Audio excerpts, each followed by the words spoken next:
नमस्कार, स्वागत करती हूं आप सभी का भारत 24 पर। मैं हूं आपके साथ पूर्णिमा मिश्रा और अब से थोड़ी ही देर बाद चुनाव की रणभेरी बजने वाली है, क्योंकि घड़ी में 3 बजने वाले हैं और 3 बजे का वो वक्त है जब चुनाव आयोग की तरफ से प्रेस कॉन्फ्रेंस की जानी है। 2024 लोकसभा चुनावों की तारीखों को लेकर इलेक्शन कमीशन के दफ्तर सीईसी राजीव कुमार पहुंच चुके हैं और इस बार 97 करोड़ वोटर्स अगली सरकार को चुनने की तैयारी करने लगेंगे। और इसी बीच में आज जब तारीखों का ऐलान होगा, दोपहर 3 बजे प्रेस कॉन्फ्रेंस, लगभग माना जा रहा है कि 6 से 7 चरणों में लोकसभा चुनाव की तारीखें सामने आ जाएंगी और लोकसभा चुनावों की तारीखों का ऐलान अब से थोड़ी ही देर बाद चुनाव आयोग की तरफ से किया जाएगा। 97 करोड़ वोटर्स इस बार अगली सरकार को चुनने वाले हैं और ऐसे में इससे पहले पार्टियों की तरफ से अपनी अपनी तैयारी। चुनाव आयोग की प्रेस कॉन्फ्रेंस विज्ञान भवन में अब से थोड़ी ही देर बाद होने वाली है और तारीखों का ऐलान हो जाएगा। 2024 चुनाव को लेकर तारीखें सबके सामने होंगी और इसके साथ ही सोशल मीडिया प्लेटफॉर्म पर इसको लाइव स्ट्रीम भी किया जाएगा। तारीखों के ऐलान के साथ ही आचार संहिता भी लागू हो जाएगी। लोकसभा चुनाव की तारीखों का ऐलान अब से थोड़ी ही देर बाद, ठीक 31 मिनट बाद 543 सीटों के लिए 7 या 8 फेज में चुनाव मुमकिन है, इस बात का ऐलान भी संभव है। मेरे तमाम सहयोगी इस वक्त मेरे साथ जुड़ चुके हैं। अक्षय राय दिल्ली से इस वक्त जुड़े हुए हैं, लखनऊ से एहतेशाम सिद्दीकी इस वक्त हमारे साथ मौजूद हैं, भोपाल से अखिलेश सोलंकी हैं और चंडीगढ़ से थानेश्वर शर्मा इस वक्त हमारे साथ जुड़ चुके हैं। लेकिन आइए सबसे पहले अक्षय आपके पास आते हुए, क्योंकि अब से थोड़ी ही देर बाद ऐलान, ठीक 30 मिनट का वक्त, आधे घंटे का वक्त बाकी है और बड़ा ऐलान होगा। चुनाव की रणभेरी बस बचने ही वाली है। किस तरीके की तैयारियां आज के ऐलान से ठीक पहले?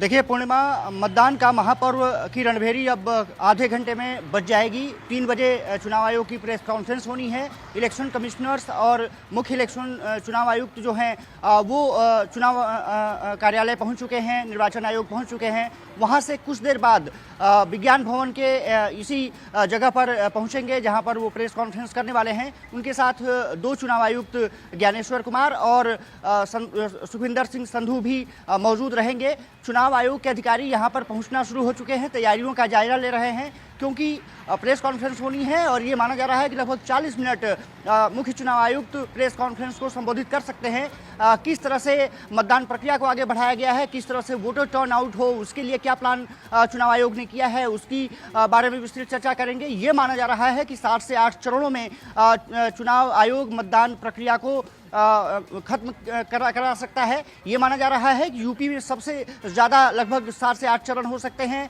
मध्य प्रदेश में 3 से 4 चरण हो सकते हैं, महाराष्ट्र में 3 चरण में मतदान होगा और इसके अलावा 4 राज्यों के विधानसभा चुनाव का भी आज ऐलान किया जा सकता है, जिसमें कि अरुणाचल शामिल है, सिक्किम शामिल है, उड़ीसा और आंध्र प्रदेश में विधानसभा चुनाव है, उसकी तारीखों का भी ऐलान भी इसके साथ संभव है। 3 बजे का इंतजार जब चुनाव आयोग की तरफ से प्रेस कॉन्फ्रेंस कर ये जानकारी दी जाएगी। लखनऊ चलते हैं, एहतेशाम सिद्दीकी इस वक्त हमारे साथ जुड़े हुए हैं। एहतेशाम, 80 सीटों वाला उत्तर प्रदेश, 64 सीटें एनडीए ने 2019 में जीती थी। जाहिर है कि 80 सीटों पर बहुत कुछ निर्भर करता है, क्योंकि ये कहा जाता है कि यूपी से निकलकर सीधे दिल्ली का रास्ता तय होता है। चुनाव की तारीखों के ऐलान से पहले किस तरीके की सुगबुगाहट आप महसूस कर सकते हैं?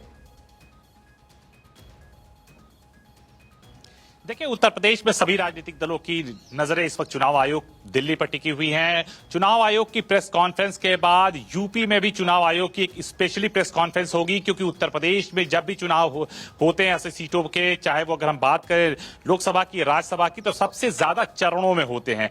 तो यूपी में जो प्रेस कॉन्फ्रेंस होगी उसमें इस बात का डिटेल दिया जाएगा कि 7 से 8 चरणों में चुनाव होगा कि कितने चरणों में जाएगा। केंद्रीय चुनाव समिति की प्रेस कॉन्फ्रेंस के बाद जो राज्य में इलेक्शन कमीशन का ऑफिस है उसने भी प्रेस कॉन्फ्रेंस बुला लिया है शाम को 5:30 बजे। उसमें इस बात का पूरा डिटेल रहेगा कि चुनाव की जो प्रक्रिया है, जो 7 से 7 चरणों में अगर सेंट्रल ने अनाउंसमेंट किया तो वो पश्चिम से चलेंगे या पूर्वांचल से चलेंगे, उसके बाद कब कब कितनी फोर्स का डिप्लॉयमेंट होगा, किस किस चरणों में कितने लोकसभा पर चुनाव होगा, क्या क्या गाइडलाइन रहेगी, क्योंकि यूपी के लिए एक अलग स्पेशली गाइडलाइन जारी करने का निर्देश दे दिया गया है, क्योंकि यूपी में 80 सीटें हैं और यहाँ की जो सीटें जो जीतता है, जो पार्टी जीतती है वही दिल्ली में राज्य करती है। ठीक है, और माना जा रहा है है 6 से 7 चरणों में मुमकिन है चुनाव संभव। उत्तर प्रदेश को लेकर मैं लौटती हूं आपके पास, चंडीगढ़ चलते हैं। थानेश्वर इस वक्त हमारे साथ जुड़े हुए हैं।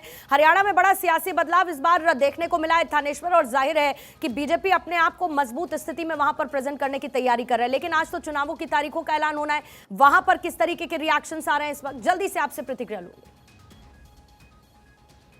देखिए, सभी पार्टियों की निगाहें इस समय इलेक्शन कमीशन पर लगी हुई, क्योंकि इलेक्शन कमीशन हरियाणा के एक ही चरण में चुनाव करवाते हैं या 2 चरणों में इलेक्शन करवाते हैं। लेकिन जहां तक सब पार्टियों को उम्मीद है कि एक ही चरण में हरियाणा के चुनाव हो जाएंगे। और साथ ही साथ सुबह से 3 घंटे लगातार मुख्यमंत्री निवास पर आज मैराथन मीटिंग चली है, क्योंकि आज मंत्रिमंडल का विस्तार भी होना था, लेकिन आज मंत्रिमंडल का विस्तार टल गया है। अब लोकसभा चुनाव के बाद मंत्रिमंडल का विस्तार कराया जाएगा। उसका सबसे बड़ा कारण यह है कि बीजेपी ने जो अभी सरकार बनाई है, जिसमें नायब सैनी जी को मुख्यमंत्री बनाया, उसमें 7 निर्दलीय के सपोर्ट से सरकार बनी। अब निर्दलीय को यदि 1 या 2 को मंत्री बनाते हैं तो बाकी निर्दलीय नाराज हो सकते थे और लोकसभा चुनाव में इसका प्रभाव पड़ सकता था। इसलिए आज मंत्रिमंडल का विस्तार टल गया है। अब सबको यही कहा गया है कि लोकसभा चुनाव के बाद मंत्रिमंडल का विस्तार किया जाएगा। और दूसरी तरफ इंडियन नेशनल लोकदल, जो जाटों की सबसे बड़ी पार्टी कही जाती है, उसने अभय चौटाला को कुरुक्षेत्र से उम्मीदवार उतारा है। इंडिया गठबंधन के सुशील गुप्ता वहां से इलेक्शन लड़ रहे हैं। इसलिए हरियाणा में इस बार सबसे हॉट सीट जो है वो कुरुक्षेत्र की सीट होने वाली है। जी बिल्कुल, उस पर भी नजर आएगी। मैं लौटती हूं आपके पास, अखिलेश के पास चलेंगे। भोपाल इस वक्त वो मौजूद हैं। और अखिलेश, वैसे ही बीजेपी का जोश आए है जिस तरीके के विधानसभा चुनावों के नतीजे आए, लेकिन वहां की लोकसभा सीटों के मद्देनजर भी पार्टियों ने अपनी पूरी ताकत झोंक दी है। आज वहां पर किस तरीके की प्रतिक्रियाएं तारीखों के ऐलान से ठीक पहले महसूस कर सकते हैं? देखिए, अगर बीजेपी का जिक्र करें तो फुली कॉन्फिडेंट है और 29 की 29 लोकसभा सीटों को लेकर प्रत्याशी पहले ही घोषित कर दिए गए हैं। और आज औपचारिक ऐलान जब होगा तारीखों का तो उसमें एक तरह से जुड़ जाएंगे, लेकिन उसके पहले से बीजेपी की तैयारी ग्राउंड पर चल रही है। कांग्रेस पार्टी 18 तारीख को 18 कैंडिडेट और घोषित करेगी। अगर सरकार की कवायद का जिक्र करें, बीजेपी की सरकार है, 29 सीटें जीतने का टारगेट है, तो पिछले 24 घंटे बहुत ही अहम रहे हैं। पिछले 24 घंटे में 150 से ज्यादा अधिकारियों के ट्रांसफर पोस्टिंग हुए हैं। यानी कि अपने तरीके से जमावट सरकारें करती हैं, वो जमावट यहाँ हो रही है। और औपचारिक ऐलान के जैसे ही ठीक है, मैं आपको रोकते हुए